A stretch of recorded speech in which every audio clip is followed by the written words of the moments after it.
Three, two, one. Welcome. Let me do that again. Three, two, one. Hello and welcome to the Rice Cycle. When you get injured, don't forget to rice. Rest, ice, compress, and elevate. Today's conversation will be based around those four topics. I'm here with Vincent Louie. Hello, Vincent. Hola. Wait, can you even hear me? I'm looking at the little bar. Oh, there we go.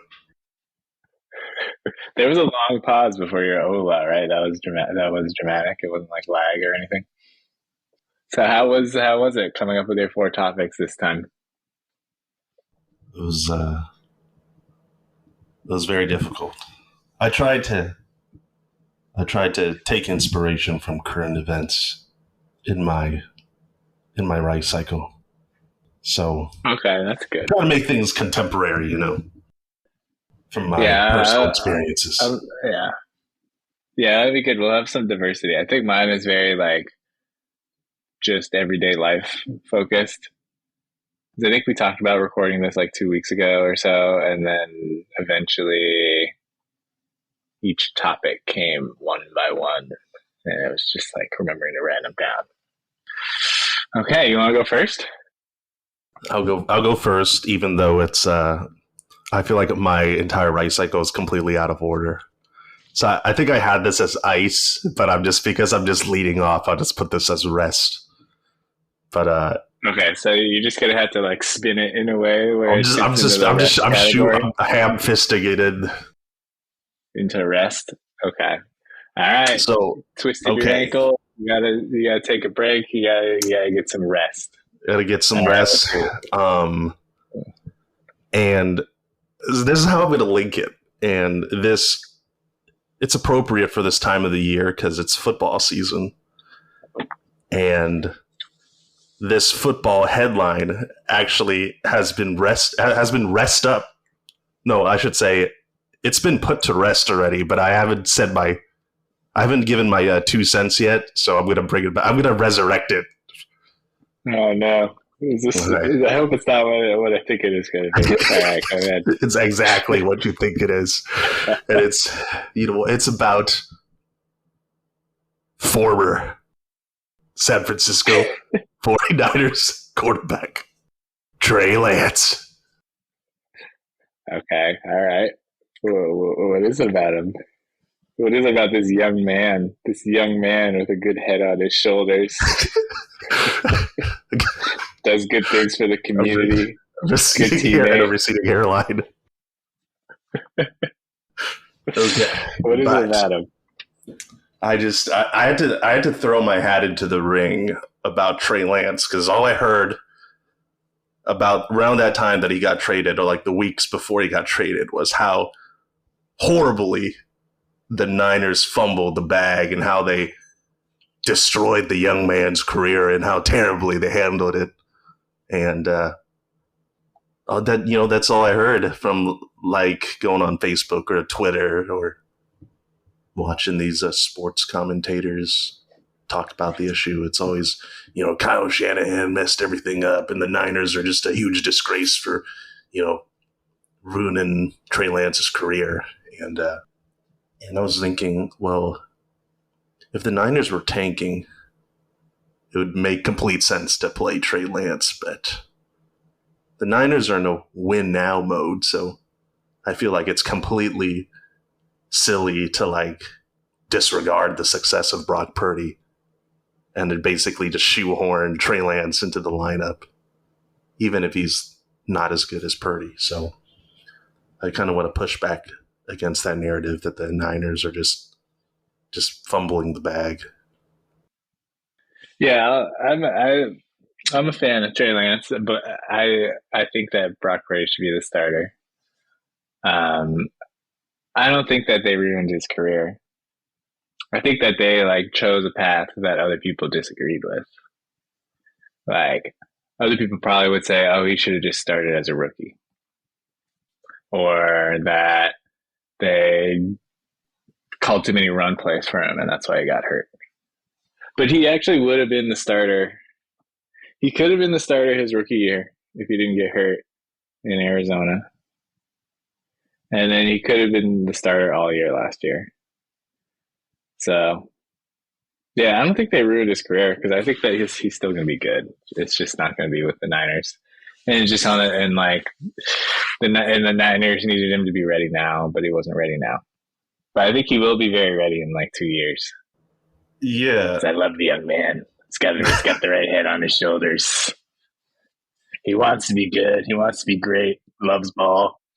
They did him a solid trading him to Dallas because I feel like everyone's always in Dallas. They don't think Dak Prescott's going to be like there forever. So I feel like it's a good situation. I heard he wanted to go to Dallas too. Yeah. I heard that he preferred Dallas. There were like other options, I guess, but he preferred Dallas. So you think he knew he was going to get traded once he became the third string? Yeah. And it's like, I mean, this year I could see why Sam Darnold is just like the safer option this year. I mean, I think he'll be better than Sam Darnold in a few years, but I mean, yeah, they're maxing out the salary cap, and we're gonna be like really bad in like a few years because we maxed out the salary caps. So you have to get it done now. You can't mess around with it. That's the thing. That's why I'm like, yeah, it makes sense to play Brock Purdy because he's just better right now. But I feel like I've seen so many people who are just like they don't care that they're like win now. They're just like, you have to start him, you have to give him all these reps and basically force him to play. And it's just that might not work out. Yeah, it was there the rookie year. It was there, and then he got hurt the rookie year. It was right. It was there. He was close. So he had a good intro to the team. He was throwing touchdown passes, and I thought he was making nice throws with touch and all that as a rookie, and then he got hurt. So, yeah. I don't think they ruined his career. I definitely don't think so. But any closing thoughts? I mean, we look amazing. We look amazing. So, hopefully it works out for both sides for the Niners and Trey Lance. Hopefully it's not like he'll be like next year he's in the Super Bowl and he like demolishes us and just laughs at us. Hopefully that's not the case. Yeah. I think it took me a while to come around on Purdy because his first game I missed a lot of his game. I just had a bad luck streak of like every Niners game I had something going on during like the win streak, except for like the Commanders and then the playoffs, which is when like he wasn't like overwhelmingly good because it's the playoffs. But I just missed the Buccaneers game. I missed the Dolphins game and just like had bad luck. You missed the rise. Yeah. And then like he just kind of looked like he should be wearing like a Patagonia sweater with like a Salesforce logo on it or whatever. So I was just like, it was hard to like give in with the haircut. I think it's the haircut, man. Yeah. He could be walking the streets of San Francisco. He is very San Francisco. Unfortunately, it's the San Francisco that I don't really appreciate that much. I'll leave it at that. Yeah. Okay, you're up. Well, speaking of Super Bowls, I have a bowl related rest. Okay, so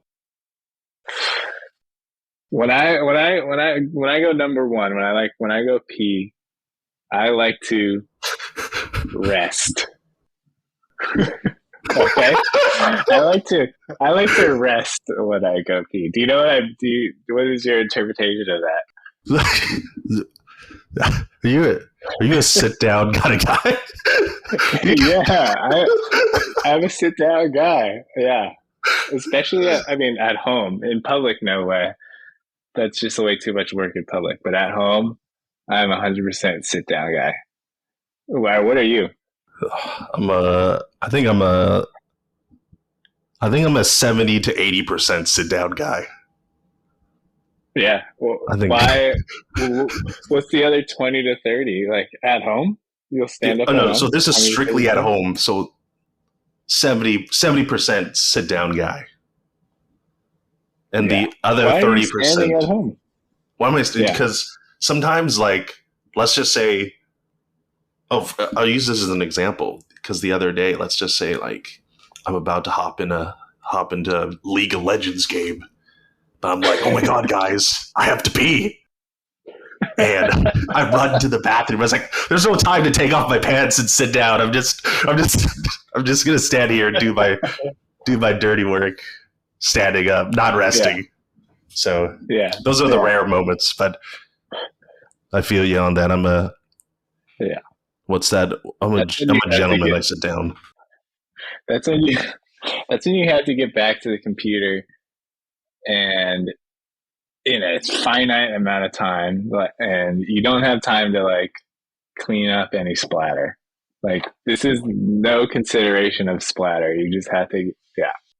Whereas in a kind of more intermediate timing setting, in a way, it's faster to pee sitting down because there's no there's no splatter cleanup So required at are all. you 100% sit down got a guy, or is there a rare Well, moment I that think, but you're kind of describing those rare moments where it's like where you are in a pinch where you don't even care about like not having to clean up. You just care about fast, fast as possible, irregardless of the cleanup. I don't care if you guys play bad golf. I don't care if you play Yeah, fast bad golf. yeah, yeah. You just gotta, yeah, exactly. Sometimes you gotta like, yeah, you just gotta skip a hole on the. There's 18 holes, and the people behind you are waiting hella long. You just gotta skip the hole. Yeah, yeah. No cleanup. So okay, but I feel like you have to be a sit down kind of guy at night though, because especially in the middle of the night because it's dark and you don't want to Yeah, just miss. yeah. There was a moment where that really like was a revelation for me. Was like because I feel like for 20 something years I was peeing standing up every time at home until about like age 22 or 23 or whatever. It's like, wow, I can actually pee. I could just pee sitting down and not have to worry about this. Like there were like I definitely remember like peeing in the middle of the night standing up because I just thought like as a kid you just think that that's how you're supposed to do it or whatever, but it makes no logical sense at all. Yeah. And then the horror of when you're standing up and peeing and you don't hear the splash, you hear something else. Yeah, yeah, exactly. Yeah, and then like that's another thing. Um, yeah, sometimes like for whatever reason it splits into two streams. And if you have like a two stream issue, like it doesn't matter if you because you're sitting down. Sometimes like you get the two stream, and then it's like literally impossible to land both streams into the bowl. Uh, Because I guess you're going to the yard. yeah, yeah. And so then the one downside is like when you're like sitting for a number one, and then you're like, oh, I didn't expect this number two to come in out of nowhere. Like, and then it's like a larger commitment. But, Whoa! So you're telling me you sit down for your number twos? I stand up.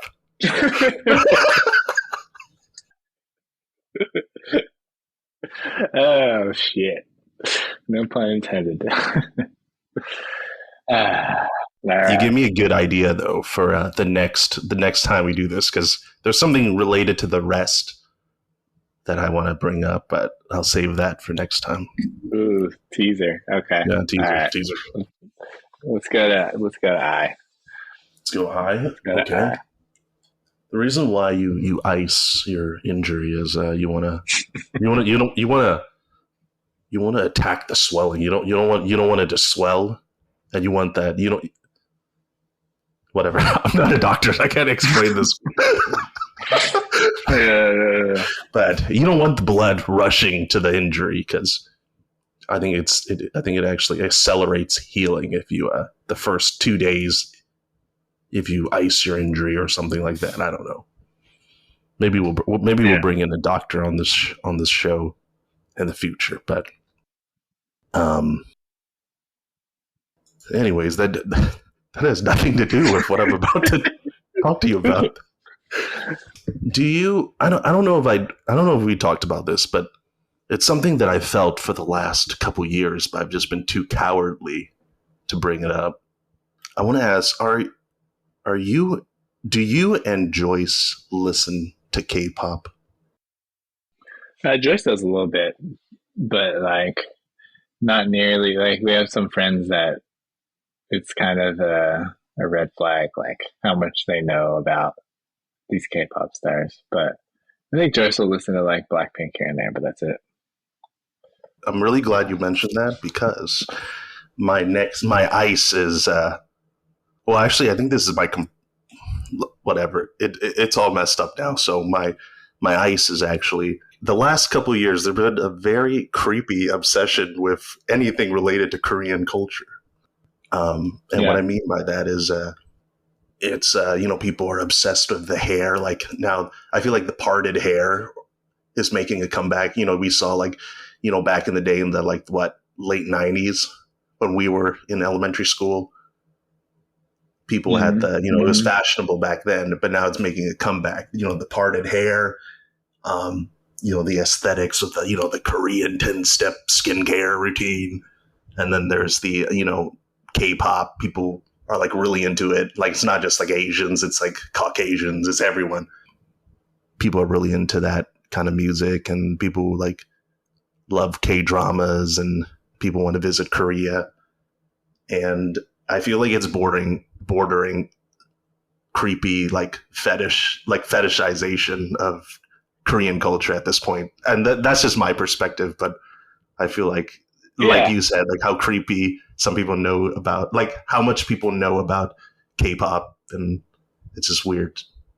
Yeah. There's a line that you have to you can enjoy K-pop or whatever, but I feel like there's a line that people are crossing. Like like boy bands and girl bands. I thought that like the understanding was that that is like children's entertainment.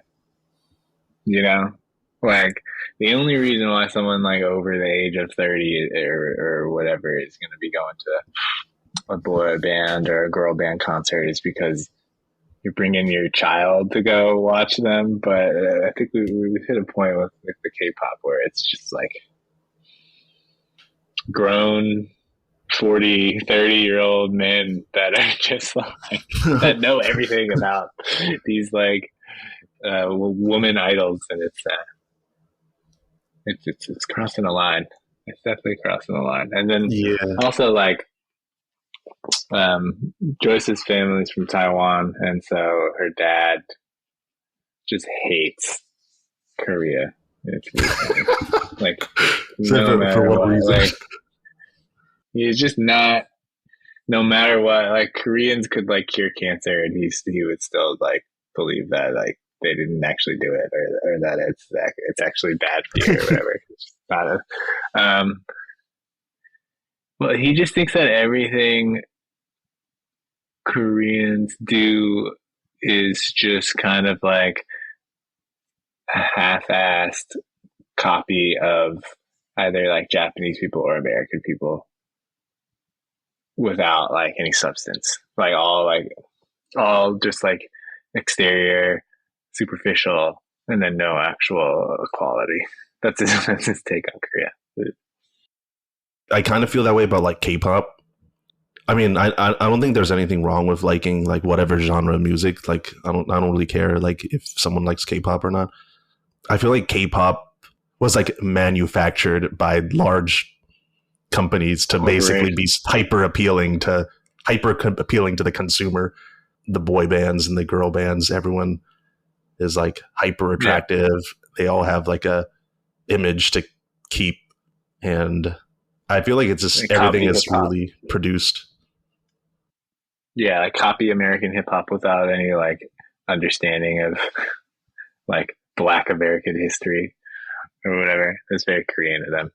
Just take all the like signals or markers of a music genre without any like understanding of it. Or also like Samsung phones. Wait, do you have a Samsung? I have an Android, but I don't have. I have a. Let's see. I have a Motorola. So I think this is Korean, right? I think Motorola.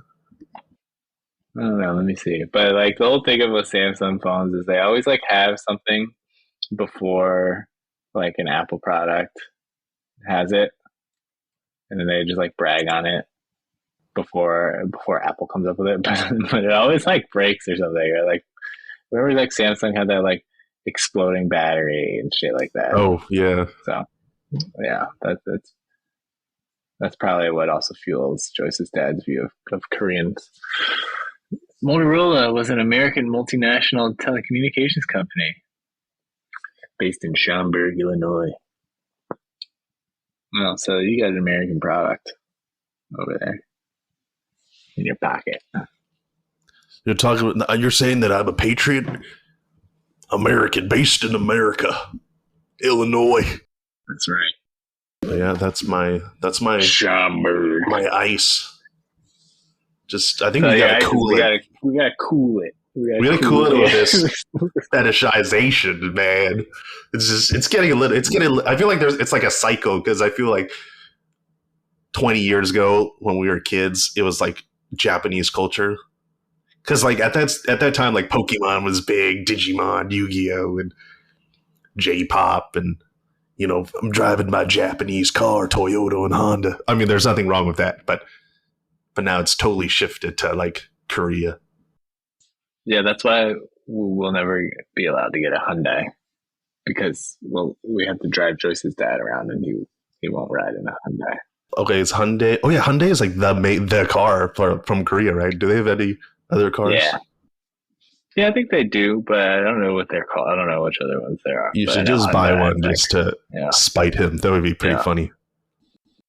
Yeah, whatever we would do. You would like give us money to like sell the car and get a new one. I bet it'd be that's probably a good idea then to get a Hyundai. Yeah, my ice, very simple and very obvious, ice cream. So my take is that vanilla is the best ice cream flavor. Hands down. This is a very bold statement. Yeah, vanilla is easily the best ice cream flavor. And people just take it for granted. What do you think about that? So as someone who so I don't really care about vanilla, but I'm totally. I guess why do you find like I don't think it's weird that you like vanilla ice cream, but why do you like vanilla? All right. Well, this also includes like vanilla with chocolate chips, or vanilla with cookie dough and chocolate chips. But I pretty much always want my base ice cream to be vanilla. I think it's just because if you want iced cream, you want something that's going to be creamy. And I feel like the best creamy flavor is vanilla. Like, I don't want like creamy strawberry. You telling me you don't want a sorbet? Well, a sorbet is not ice cream, right? That's no cream. But if I got why would I get I used to like strawberry flavored ice cream, but it's like I would rather get a sorbet than a strawberry flavored ice cream. You So know? okay, so when you go to like whatever, like a Baskin Robbins or whatever, do you usually, how many times out of 10, let's just say if you average out to 10 times, how many times do you get just vanilla, plain vanilla? Okay, well now you got me cornered because I don't know. I don't actually get. I don't think I actually get plain vanilla. But inside of I'll get plain vanilla inside of like an ice cream cake. You get chocolate cake with vanilla ice cream. But I feel like it's a vanilla base. A Okay, okay, vanilla base fair like enough. 80-90% of the time. And it's usually chocolate chip or chocolate chip cookie dough.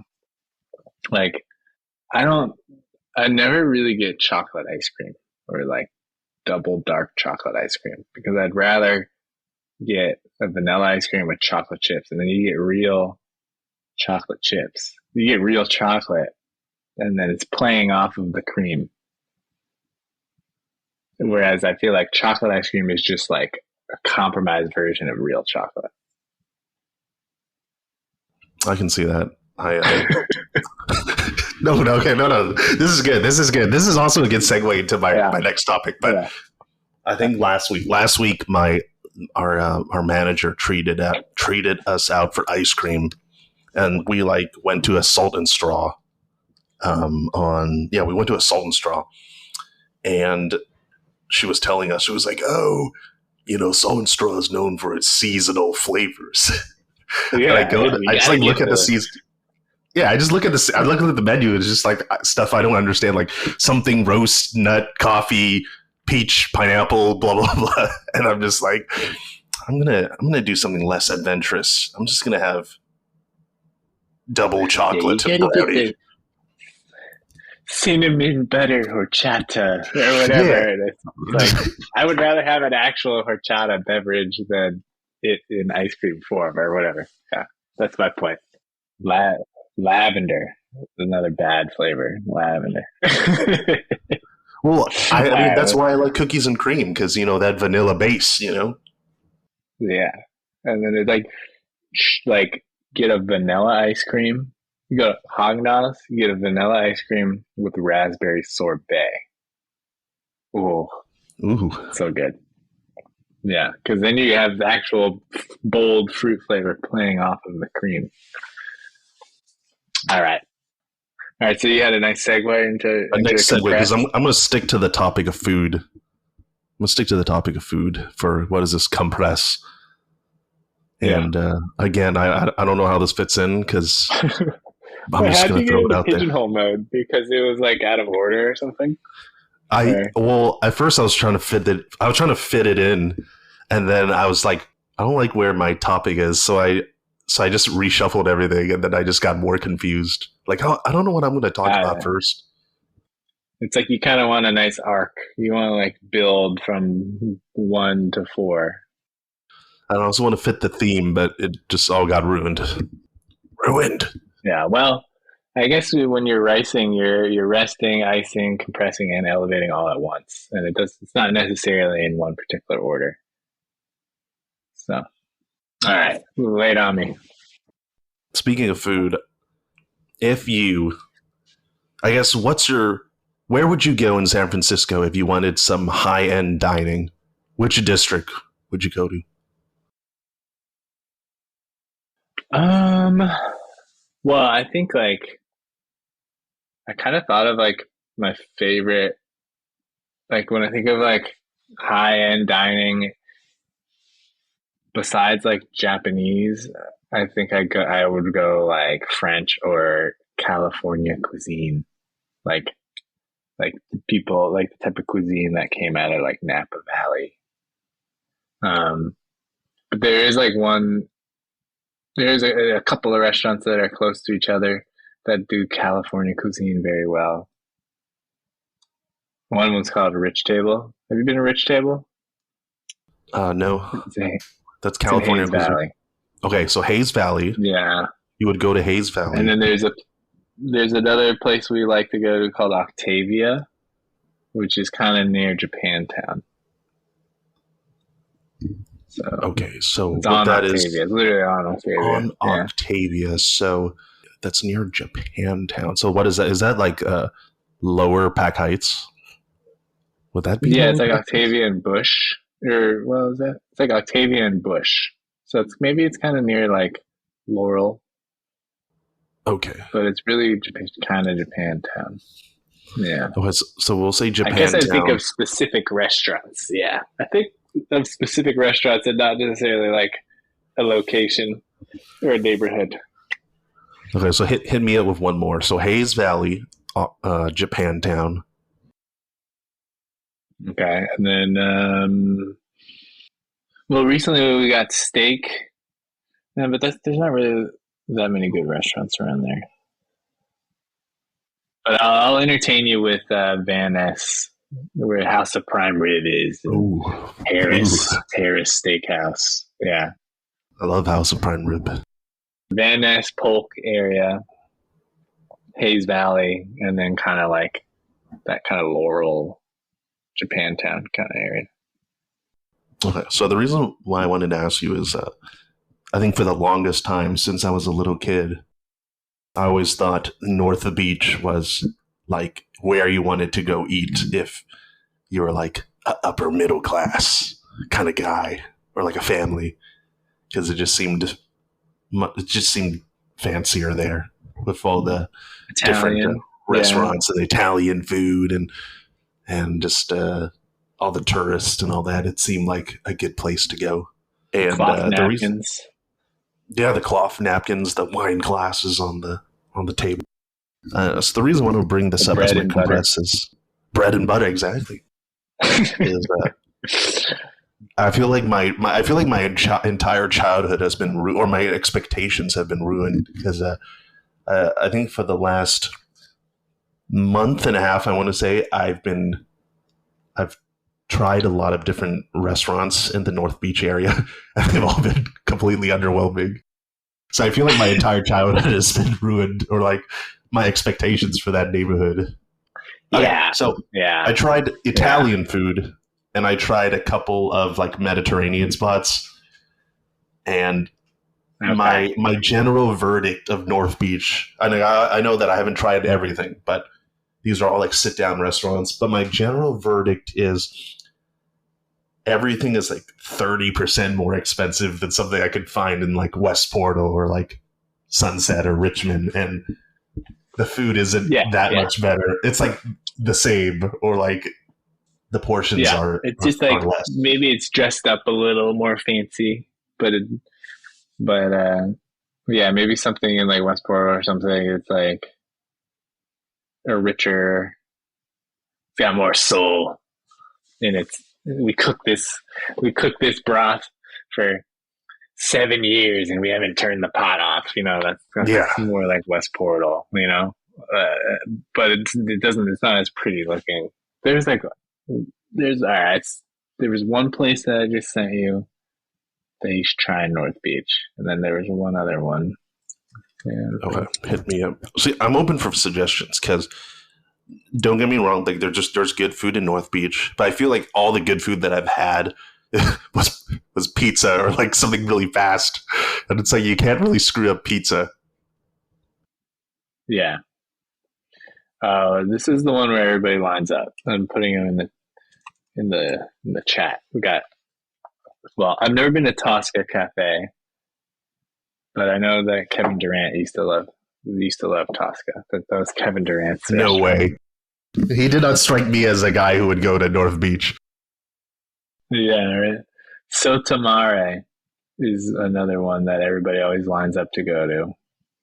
But then right next to Sotomare, there's another restaurant that shares the same bathroom as Sotomare, but and they get all the rejects that can't get into Sotomare, and Ooh, it's called California fish market. That California sounds good. Fish Market Restaurant. Yeah.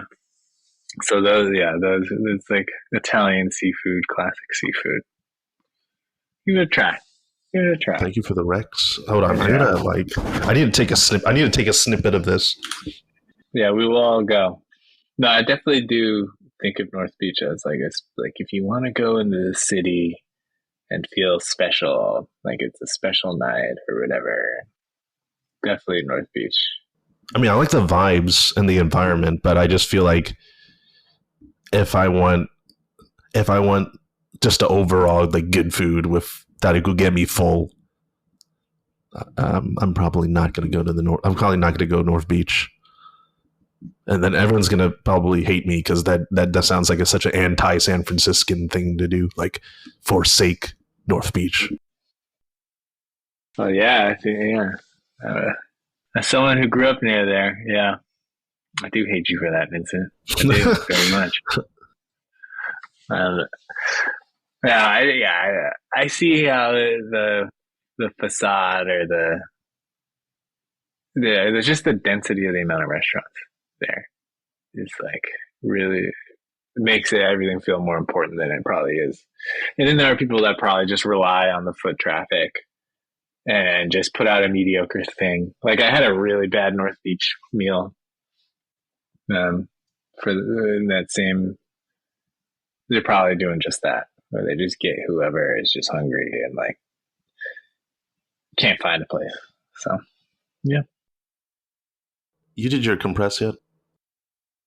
No, mine. This one, I don't know if there's much to explore here, but like there's.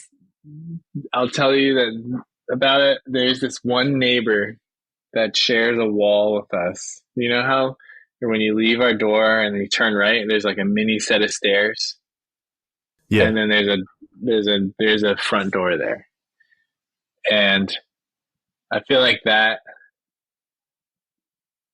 apartment has been compressing or squeezing odors that are so foul, and they're getting it's overcrowded in there, and all of the molecules have no more room behind that door, and it's leaking out in front of the apartment in that hallway. And so every time you walk by that door, it's just you just get hit with this. It's like a But what do you think? What do you think it is? It's like a foul dust thing, and then she has dogs, but instead of like, I don't know why, because most dogs can hold their pee for like 6 to 8 hours, and so you don't have to walk your dog every like 2 hours or whatever. But for some reason, she puts pee pads out in the house. I heard from sources that she puts pee pads out in the house. So you think it's the dust mixed with the urine? Yeah. And you just walk by that door and then you just get hit with this and then it just man, yeah. It's brutal. It is brutal. It's the one right when you go down the stairs, or is it still on the same level as where you are? It's like you go up. Yeah, you go right and then you go up those mini stairs. Mm-hmm. Yeah. But yeah, and I've heard like neighbors like talking about it, like, oh my God, like I don't know if it was because I just showered, and it cleared up my nostrils, but I just smelled it. And it's just pungent. But they don't really. They're kind of they're blaming like the building management for not like for only like shampooing the carpet like every so often, but they don't have my sources, and my sources tell me that there are. You need to find a subtle way. You need to find a subtle way to call this person out in an HOA meeting. Who's that person on the XYZ floor that's has those foul odors? The person next to the stairway. Yeah. No, it's gotten to a point where like there's a door, there's like a hallway door next to their door, and that door closed. And so instead of the odors spreading to the left and spreading to the right, one of the door closed, and so the odor could only go left, and left was towards our front door. And then it got to a point where like the little foyer in front of our front door started smelling. So I had to prop that door back open so to air it out. Yeah, there's too much compression going on. And you're certain it's not a. You're certain it's not a body. Yeah, You're I know certain you've that's the seen one someone thing. leave. Like at some point, you know, it's an older person, individual, and that is on the back of your mind every once in a while. But we see her at least once a week, so yeah. Hi there. Got something? Got something in your room? Oh, that's a lovely uh, room. Can I come in? yeah. Hello, neighbor. How do you do? How's your day been? Yeah. How's your little pup? That's how she asked our dog. How's your little pup? Oh no, something rolled into your unit. Can I come and perhaps check it out? Yeah. That's what you got to do. Oh man. All right. Elevate the grand finale. It's gonna get us all limp after I'm done with this. Uh-oh. That's not elevating. That's it's the opposite of elevating. But okay, so okay, what? So we want to elevate because what? We don't want the blood to go to the injury, right? We want it to go back to our heart. Yeah. That's accurate, right? It's like you don't want it to get stagnant down there, right? Mm. Like if it's below the heart, it gets a little stagnant, and then you elevate it. And then I guess when you de-elevate it, then fresh blood rushes back in. Well, once again, I don't know Yeah. what that has to do with my topic, but but I just been thinking.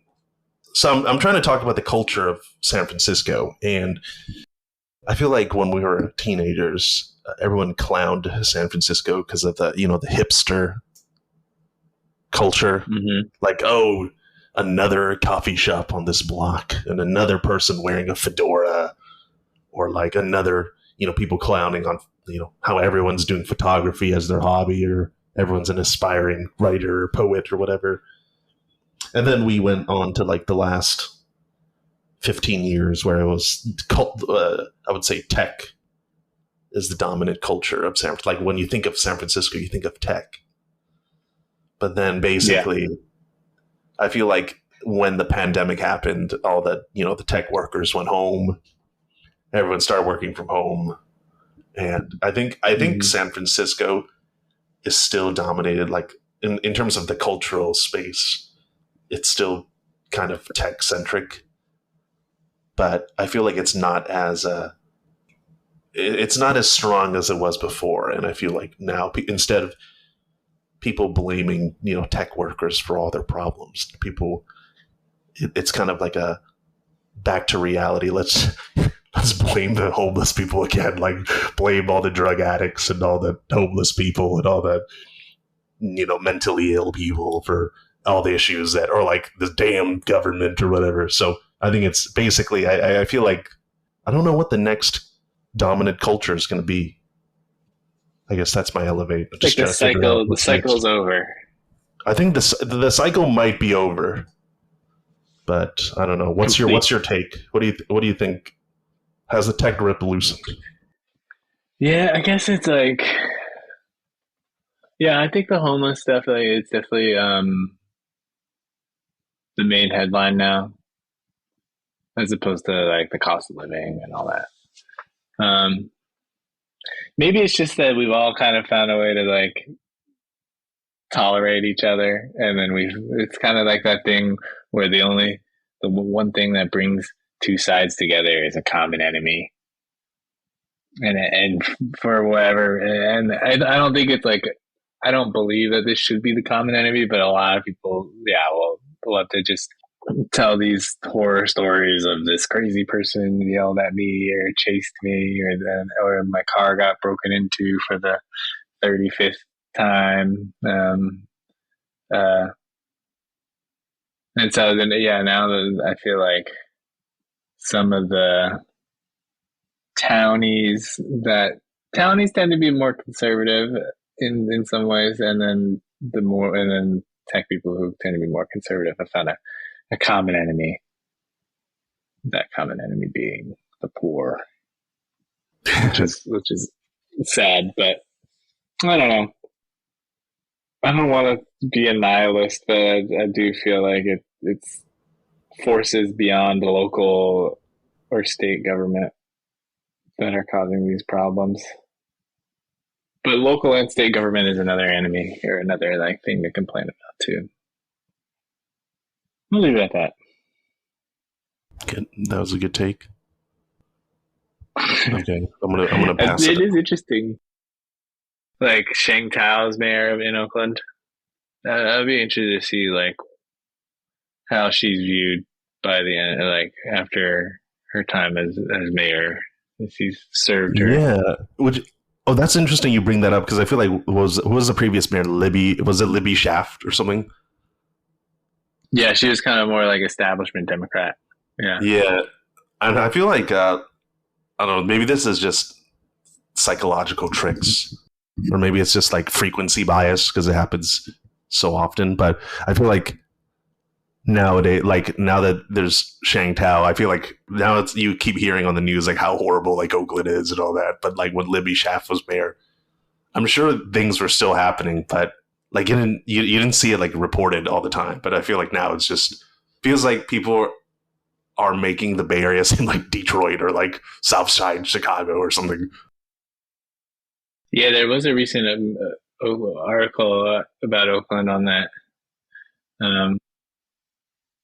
But yeah, I don't know. Like it just Shang Tao did run on like wanting to actually invest in preventing crime, but she did it from more of a more holistic. She's doing it from a more holistic point of view. I feel like Libby Schaff was still there when the police was actually defunded, but people aren't acknowledging that part of Schaff, and it's really just Sheng Tao like dealing with the aftermath of that. I forgot what phrase you said to describe it. Recency bias or something, or what was it? Because you just keep hearing it on the news. That's why you you think that it's very common. Yeah. It's like even if you're not necessarily paying attention every time, it's subconsciously being implanted in your brain or whatever. But yeah, I mean, yeah. It's like when I was definitely driving through the hood during our fantasy football draft because I like pulled over, pulled over the highway so I could make my picks, and yeah, it was pretty gnarly. This guy spun a donut. This guy spun a donut in front of my car, like during the fantasy football draft. It was crazy. Just hailed them over. It's like, hey, can you make my pick for me? Who should I pick? You just walk over. You seem cool under pressure behind the wheel. I got 10 seconds on the clock. Who should I pick? Hurry. Yeah. Stop spinning around, dude. But other times, but then there are days where like some friend who doesn't live in the Bay Area like sees some news article, and then he asks like, "Are you okay, man?" And like whatever's going on is like nowhere near where I am, and like, and like the moment he like texts me, it's like hella quiet in my neighborhood, and like the sun's out, and they're just like birds chirping, and it's just really funny, like a really funny contrast. You shoot a video and just put out like a war film in the background. Just yeah. There's something bad happening on these streets. Yeah, we're taking a lot of heat. Yeah. You play Boys in the Hood in the background. This is secondhand, but I heard from someone who had a friend over at their house in San Francisco, and they said that this person who came over had a taser in their holster, on their body, Oh my god. and I'm just because they thought that San Francisco was like the apocalypse or something. Yeah, there was. Yeah, no. It's just a matter of where you are. Like, if you are in the Tenderloin, it's gonna be crazy. But I mean, that's like I mean, in a sense, it's a macroeconomic issue. The Tenderloin. I think of it as that. I don't really think Yeah, of it as like a local government issue.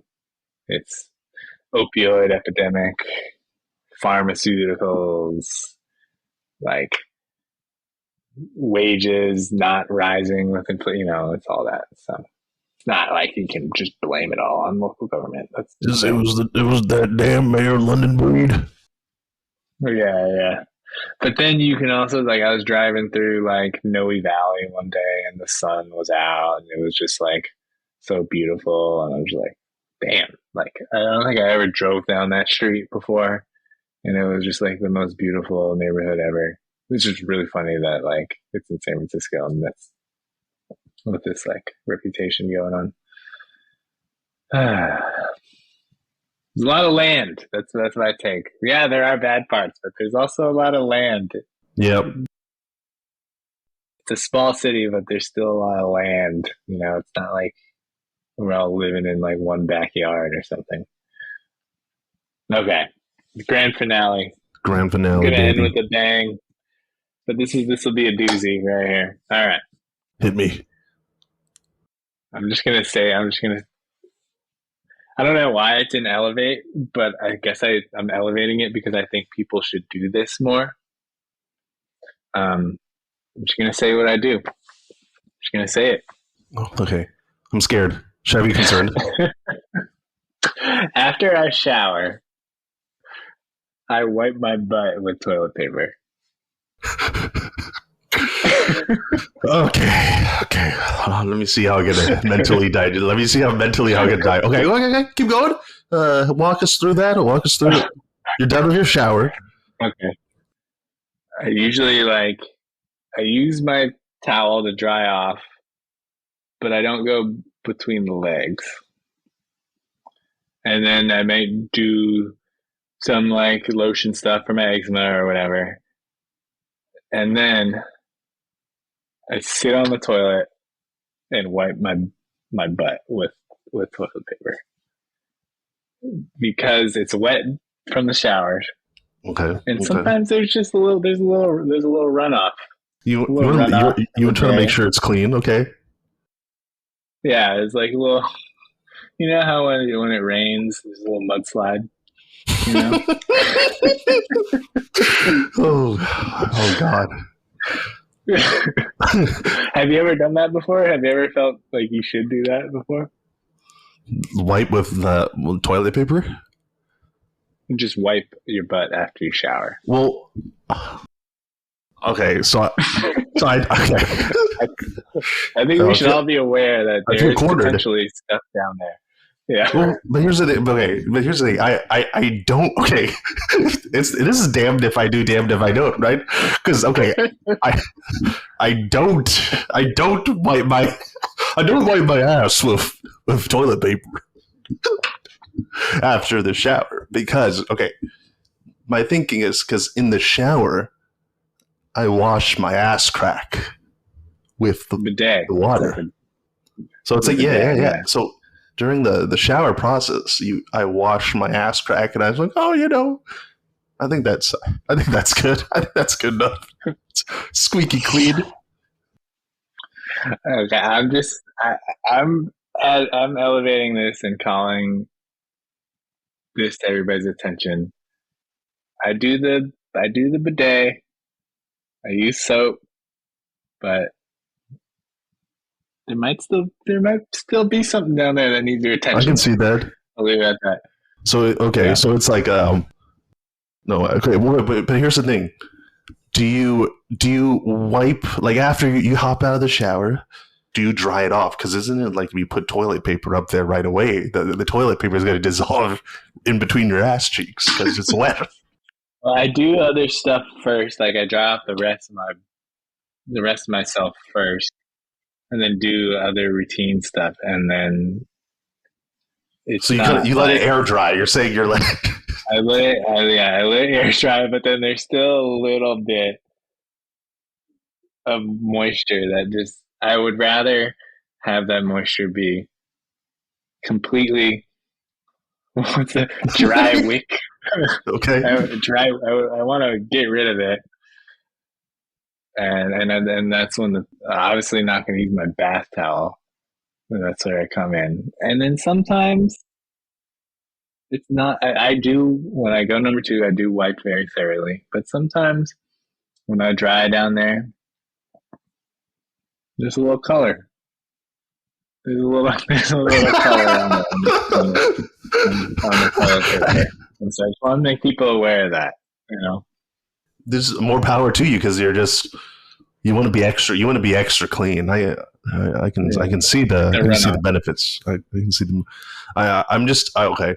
Because if you told me that you would just go with toilet paper right away when it's still wet, I'd be very concerned because it's just going to dissolve in your fingers.